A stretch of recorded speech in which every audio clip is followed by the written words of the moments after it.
नमस्कार, द्वीप दर्पण में आप सभी का स्वागत है। आइए एक नजर डालते हैं आज के मुख्य अंश पर। 15 नवंबर को होगा माउंट मणिपुर में द्वीप ट्रैकिंग महोत्सव का आयोजन। ई बिल प्रणाली के कार्यान्वयन पर प्रशिक्षण आयोजित और पोर्टमोंट में गोमा स्पोर्ट्स पार्क का हुआ उद्घाटन। अब द्वीप दर्पण विस्तार से।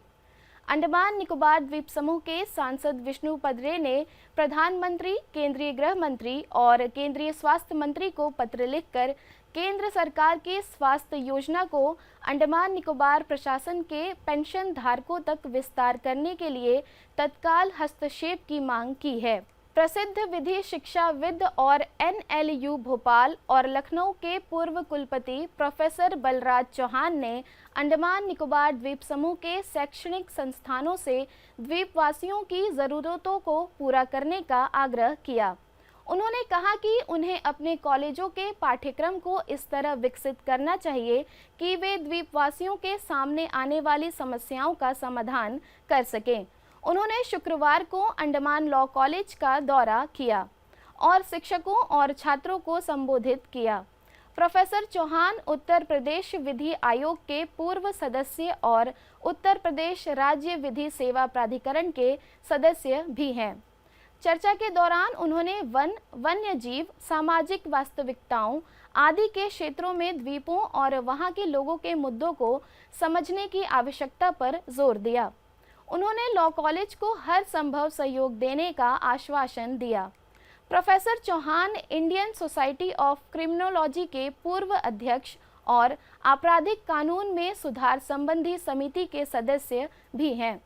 उन्होंने शैक्षणिक शिक्षा और अन्य विस्तार गतिविधियों के संदर्भ में कॉलेज के प्रदर्शन की सराहना की।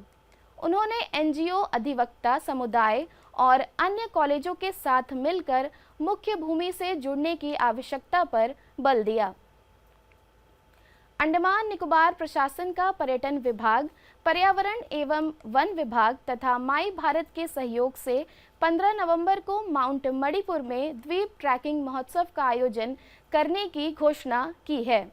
सवेरे 7 से 9 बजे तक आयोजित इस कार्यक्रम का उद्देश्य इको एडवेंचर पर्यटन को प्रोत्साहन देना तथा युवा द्वीपवासियों को क्षेत्र की समृद्ध जैव विविधता और विरासत से जोड़ना है।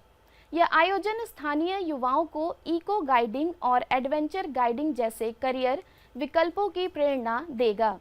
भागीदारी 30 व्यक्तियों तक सीमित रखी गई है।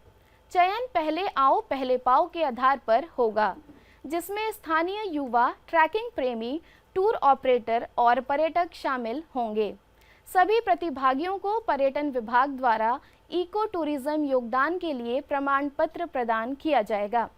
प्रतिभागियों के लिए बम्बू फ्लैट बस टर्मिनल से फॉरेस्ट गेट तक बस सुविधा उपलब्ध होगी। 14 नवंबर तक पंजीकरण पर्यटन निदेशालय या माई भारत के स्थानीय समन्वयकों के माध्यम से कराया जा सकता है।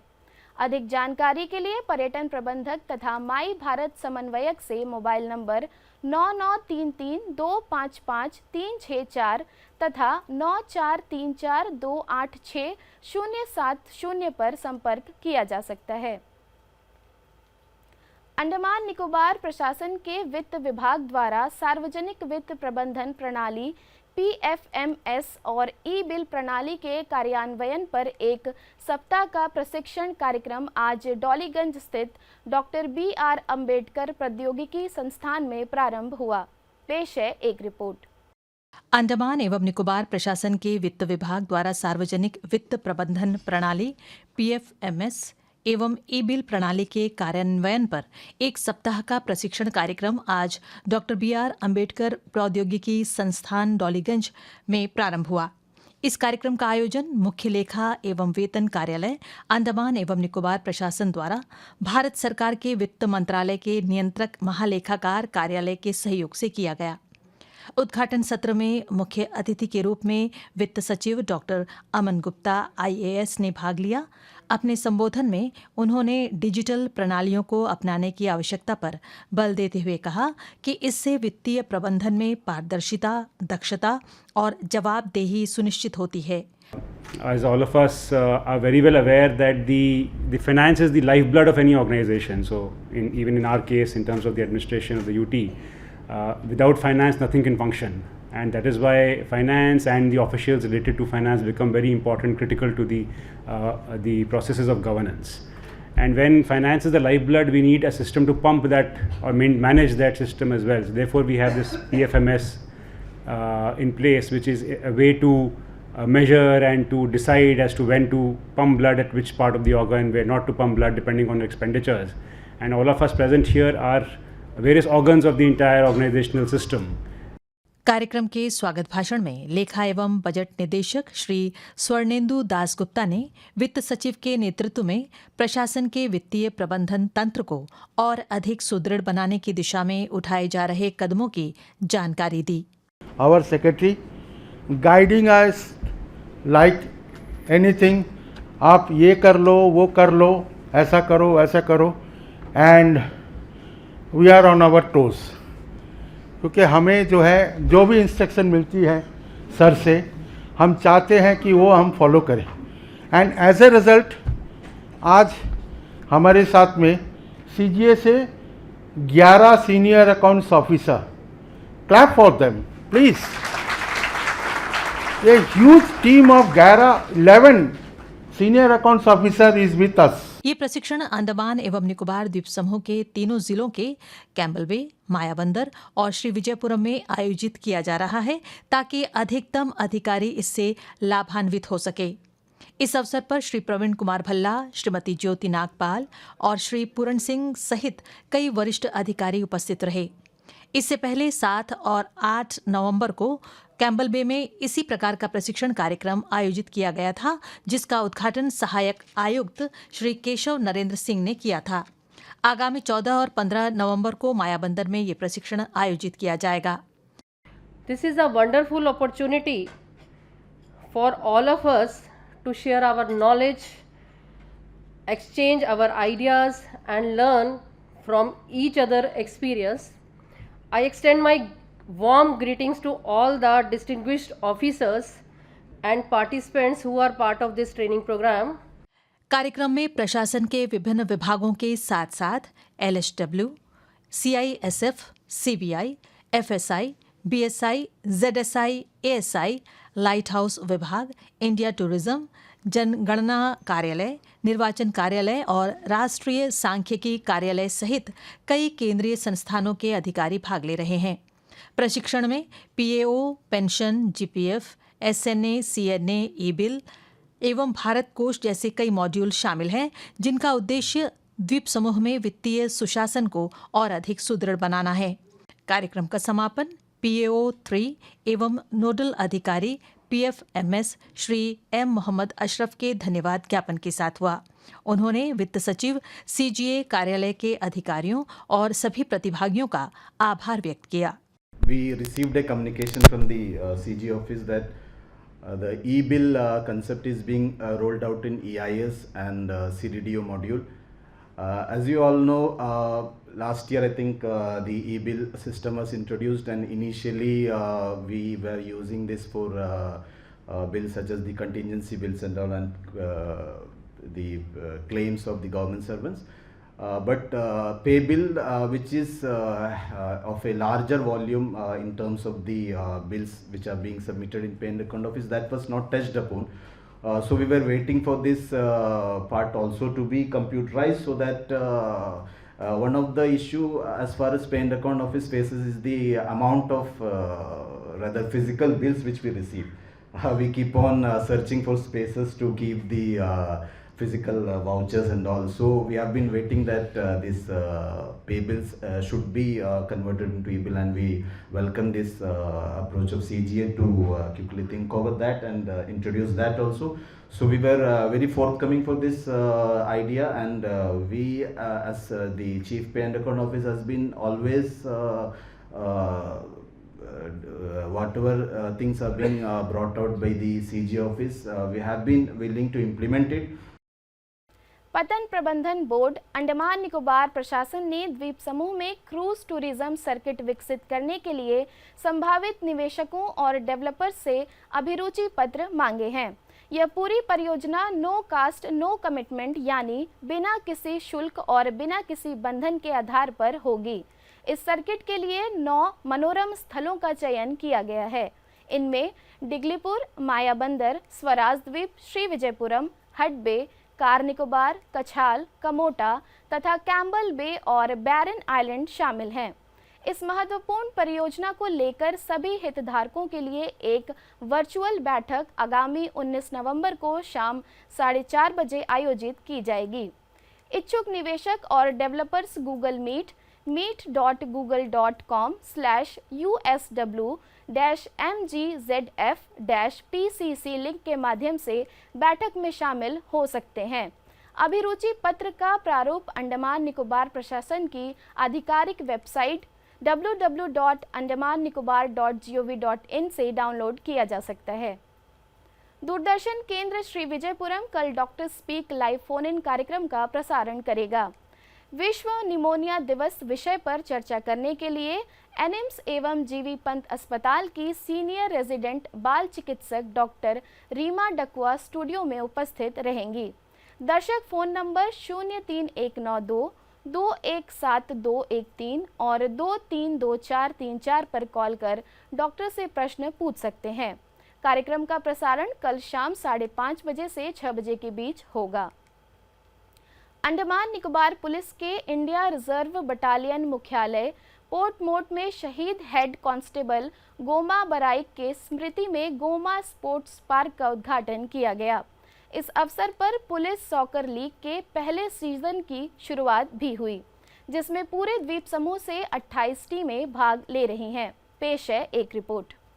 अंडमान एवं निकोबार पुलिस के इंडिया रिजर्व बटालियन मुख्यालय में कल गोमा स्पोर्ट्स पार्क का भव्य उद्घाटन किया गया। ये पार्क शहीद हेड कांस्टेबल गोमा बराइक की अमर स्मृति में समर्पित है, जिन्होंने 19 अक्टूबर 2025 को ड्यूटी के दौरान सर्वोच्च बलिदान दिया। कार्यक्रम का उद्घाटन मुख्य अतिथि पुलिस महानिरीक्षक श्रीमती गीता रानी वर्मा IPS ने रिबन काटकर पार्क को राष्ट्र को समर्पित किया। इस अवसर पर IRBN commandant Shrimati Niharika Bhatt IPS तथा अंडमान एवं निकोबार पुलिस के वरिष्ठ अधिकारी उपस्थित रहे। समारोह में पुलिसकर्मियों, उनके परिवारों और स्थानीय लोगों ने भाग लिया। पार्क में विभिन्न खेल सुविधाएं जैसे क्रिकेट ग्राउंड, फुटबॉल मैदान, जिम्नेजियम और जॉगिंग ट्रैक शामिल हैं, जो युवाओं को खेलों की ओर आकर्षित करेगी। अंडमान और निकोबार पुलिस के IRBN द्वारा आयोजित सभी के लिए खुली night football tournament police soccer league 2025 का रंगारंग उद्घाटन IRBN मुख्यालय पोर्टमोट में हुआ। समारोह का उद्घाटन पुलिस महानिरीक्षक श्रीमती गीता रानी वर्मा ने किया। इस अवसर पर IRBN कमांडेंट श्रीमती निहारिका भट्ट एवं अन्य वरिष्ठ अधिकारी उपस्थित रहे। द्वीप समूह से आई 28 टीमों की भागीदारी वाली इस लीग की शुरुआत रोमांचक उद्घाटन मैच से हुई, जिसमें दिव्यांका NFC और स्पार्क बॉयज के बीच मुकाबला हुआ। ये पहला ऐसा फुटबॉल टूर्नामेंट है जिसमें इतनी रिकॉर्ड एंट्रीज हुई है। हालांकि हमें पता है कि हमारे आइलैंड्स में क्रिकेट का क्रेज है, लेकिन इस टूर्नामेंट की एंट्री और टूर्नामेंट का क्रेज देख लगता है कि फुटबॉल भी किसी से कम नहीं है।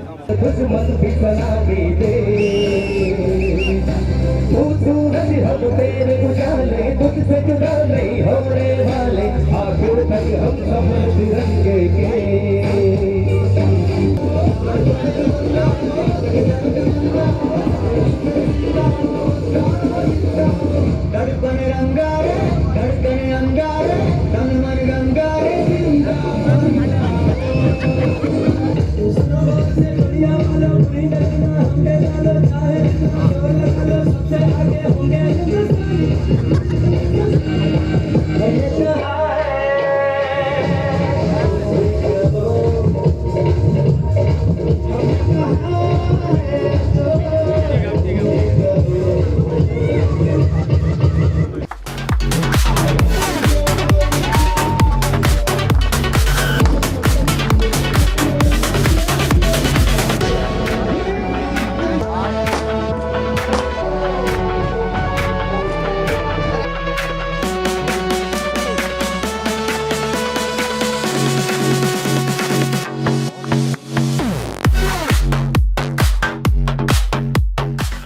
किक ऑफ हो चुका है। ये पहला हमला जो कि सीधे बाहर गई है, विसिल बजती हुई। तो जो रेफरी का जो विसिल है उसके ऊपर भी खिलाड़ी को पूरा ध्यान देना होगा। जद्दोजहद के चलते विसिल के ऊपर भी पूरा ध्यान रखना होगा।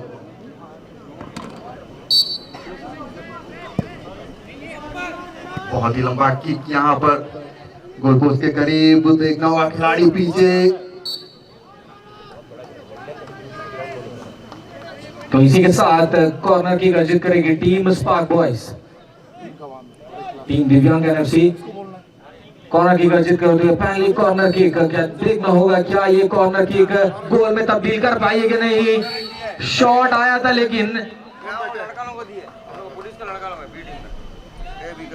तो विसिल बजी है, देखना होगा क्या इशारा आता है रेफरी का।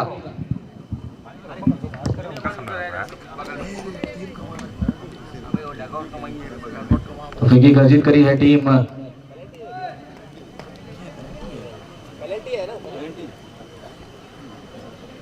तो देखना होगा क्या ये पेनल्टी शूट आउट मौका देगी टीम दिव्यांग एनएफसी को पहला बढ़त दिलाने में। इस मुकाबले में क्या 1-0 की बढ़त दिलाने में कामयाब हो पाएगी नहीं टीम डिगलीपुर। शॉट आया, इसी के साथ गेंद जाएगी नेक्स्ट में। 1-0 की बढ़त दिला दी है टीम दिव्यांग एनएफसी डिगलीपुर ने। मैच की पहली क्षणों में पहले कुछ अंतराल के दौरान दादा ये गोल। ये कमाल का शुरुआत मिला है टीम दिगलीपुर को। ये बढ़त रहेगा, दबाव बन सकता है, देखना होगा वापसी कर पाते हैं या नहीं। बर्ड लाइन के लंबा किक यहाँ पर देखना होगा, बर्ड लाइन के पास फिर से मौका बन सकता है, चांस बन सकता है, लेकिन एक अच्छा टैकल यहाँ पे किया। गेंद को छीनने का प्रयास खिलाड़ी के कदमों पर है गेंद। इस बार बर्ड लाइन ने पास किया, अपने सहयोगी खिलाड़ी ने हेडर लिया है। ये अच्छा प्रयास, लेकिन वहां पर असफल रहा, सही तरीके से कनेक्ट करने में असफल। ये मौका फिर से बन सकता है, बर्ड लाइन यहाँ पर अपने सितारे चमका सकते हैं। तो आखिरी के कुछ सेकंड्स, आखिरी के कुछ क्षण, आखिरी के कुछ पल इस मुकाबले का पहला मुकाबला जो दिव्यांग एनएफसी डिगलीपुर बनाम स्पार्क बॉयज के बीच चल रहा है, इसका कुछ आखिरी के समय हमारे बीच चलता हुआ। थ्रो इन अर्जित करी टीम स्पार्क बॉयज, काफी लंबा थ्रो, उतनी अच्छी बचाओ वहां पे डिगलीपुर द्वारा। इस बार फिर से मौका है टीम स्पार्क बॉयज के पास, लेकिन इस बार गोलकीपर टिग्गा अपना पोस्ट छोड़कर आगे आते हुए टीम स्पार्क बॉयज से गोलकीपर।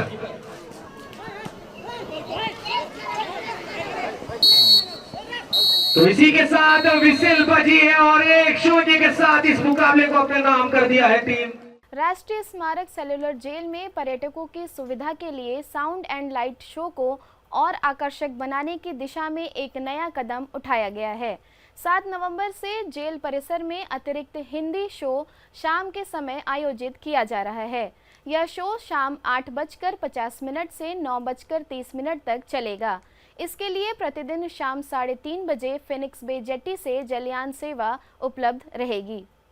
प्रधानमंत्री पोषण योजना के अंतर्गत राजकीय बालिका वरिष्ठ माध्यमिक विद्यालय के सभागार में प्रशिक्षण सह अभिविन्यास कार्यक्रम और व्यंजन प्रतियोगिता का आयोजन किया गया।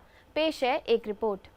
प्रधानमंत्री पोषण शक्ति निर्माण योजना के तहत रसोइया सह सहायक यानी कुक कम हेल्पर प्रशिक्षण और ओरिएंटेशन कार्यक्रम का आयोजन दक्षिण अंडमान के श्री विजयपुरम स्थित government girls senior secondary school के सभागार में किया गया। इस विशेष आयोजन का उद्देश्य था स्कूलों में पौष्टिक भोजन की तैयारी, स्वच्छता के मानकों और स्वास्थ्य के प्रति जागरूकता को नई दिशा देना। कार्यक्रम का शुभारंभ दक्षिण अंडमान के उप शिक्षा अधिकारी श्री ज्ञानशील दुबे ने दीप प्रज्वलित कर किया।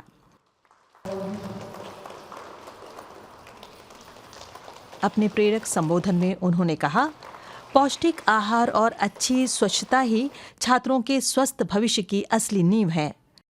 जैसा कि जानते हैं कि हमारा एक ध्यान रहता है कि बच्चों को अच्छा खाना मिले, स्वस्थ खाना मिले, इस पर हमारा फोकस रहता है। इसलिए टाइम पे टाइम हमारी टीम विजिट भी करती है। तो एक प्रोग्राम में हम लोगों ने सोचा कि ऐसा क्यों ना कि सबको एक साथ गैदरिंग किया जाए, क्योंकि कई बार हम जाते हैं तो उतना इंटरेक्शन जैसा होना चाहिए वैसा हमारा आपके साथ हो नहीं सकता। तो हम चाहेंगे कि आपकी क्या समस्याएं हैं, क्या फीडबैक आप हमको देंगे और हमसे क्या चाहते हैं, ताकि बच्चों को खाना हम और अच्छी तरह से दे सकें। जब तक खाना ठीक ठाक नहीं मिलेगा तो बच्चे पढ़ेंगे क्या? कार्यक्रम समन्वयक श्री गणेश्वर सिंह ने सभी प्रतिभागियों का स्वागत किया और सीखने तथा अनुभव साझा करने के इस अवसर को उत्साहपूर्ण बनाया। बढ़ चढ़ कर भाग लेंगे और यहाँ से जाते वक्त कुछ न कुछ अच्छा ही सीख कर जाएंगे, जिससे कि बच्चों को उससे फायदा हो। जो बच्चे खाना खाते हैं ना, आप लोग खिलाते हैं ना, वो खाना बढ़िया होना, उसीलिए ये प्रोग्राम है आप लोग के लिए। आप लोग इसमें बढ़ चढ़ कर पार्टिसिपेट करिए और जो कुछ भी यहाँ पर सिखाया जाता है उसे ग्रहण कीजिए, सीखिए, जो कि आपका काम आएगा। स्वास्थ्य विभाग के शिक्षक एवं निर्णायक सदस्य श्री त्यागराजन ने पोषण और स्वच्छता के महत्व पर विशेष चर्चा की। तो छोटी छोटी बातें होती है, छोटा छोटा चीज से जो है इतना बड़ा मतलब इशू बन जाता है, जिसमें फूड पॉइजनिंग होता है, बच्चों को और भी कई तरह के प्रॉब्लम आ सकता है। तो आप लोगों से हम एज ए स्वास्थ्य विभाग के कर्मचारी, एज ए हेल्थ वर्कर, हम यही कहना चाहेंगे कि आप लोग, बच्चों का जीवन आप लोग के हाथ में दिया जाता है सरकार और पेरेंट्स के द्वारा। तो आप लोग के द्वारा जो भोजन दिया जाता है वो आप स्वादिष्ट तो बनाइए, लेकिन अपने साफ सफाई के ऊपर भी ध्यान दीजिए, और ताकि एक अच्छा भोजन जो है बच्चों को मिले। वहीं समाज कल्याण विभाग की सलाहकार स्मृति सारिका वर्मा ने पीएम पोषण योजना के पहलुओं को सरल और प्रभावी ढंग से प्रस्तुत किया। स्कूल में आप भोजन प्रोवाइड करा रहे हो, बच्चों को कुक्ड भोजन आप सर्व कर रहे हो, तो आपको भी पता होनी चाहिए कि उन बच्चों को कितनी कैलोरी की जरूरत है। ठीक है, तो जो बच्चा कक्षा 1 से लेकर 5 तक के जो बच्चे हैं उनको 450 किलो कैलोरी पर डे के हिसाब से मिलना चाहिए भोजन, और 12 ग्राम प्रोटीन। जो प्रोटीन है वो अंडे से तो हमें मिल जाता है। कार्यक्रम का मुख्य आकर्षण रहा पौष्टिक थाली विषय पर आधारित कुकिंग प्रतियोगिता। कुक कम हेल्पर्स ने स्थानीय सामग्रियों से संतुलित और पौष्टिक व्यंजन तैयार कर सभी का दिल जीत लिया। बच्चों लोगों को जो प्रोटीन नहीं मिल रहा है, आजकल का बच्चे लोग ज़्यादा फास्ट फूड खाते हैं। जब आपने ज़्यादा से ज़्यादा हम लोग घर में जितना प्रोटीन मिल सकता बच्चों लोग, हाँ, जैसे स्कूल छोड़ के आते हैं घर पर, जब रायता दे सकते हैं, दही खिला सकते हैं। उन लोग लंच नहीं खा रहे मनते तो हम लोग मिलेट्स का जो खिचड़ी बनाकर बच्चों लोग को खिला सकते हैं। पम्पकिन नेचुरली नहीं खाते, तो उसमें थोड़ा मीठा सो सब डेकोरेट करेंगे तो उन लोग ज़रूर खाएंगे, इसीलिए वो बनाया। आज इनको जो कंपटीशन दिया गया है, इसमें कुछ क्राइटेरिया हम रखे हैं, जैसे कि क्रिएटिविटी, इन लोग जो भी कुक किए हैं उसमें कुछ नया इनोवेटिव आइडिया कुछ ऐड किए हैं, फिर न्यूट्रिशनल उनका वैल्यू कैसे उन लोग लिए हैं, और उनका प्रेजेंटेशन, टेस्ट, और कैसे उन लोग सही तरीके से सारा न्यूट्रिशन उसमें ऐड किए नहीं किए, ये सारा कुछ हम लोग देखेंगे। खाना है, राइस है और रोटी है, और मूंग दाल को इस तरह बनाया मैडम, जो डोसा बनाया, डोसा बनाया, वो चटनी बनाया उसके लिए, और ये आके दाल बनाया।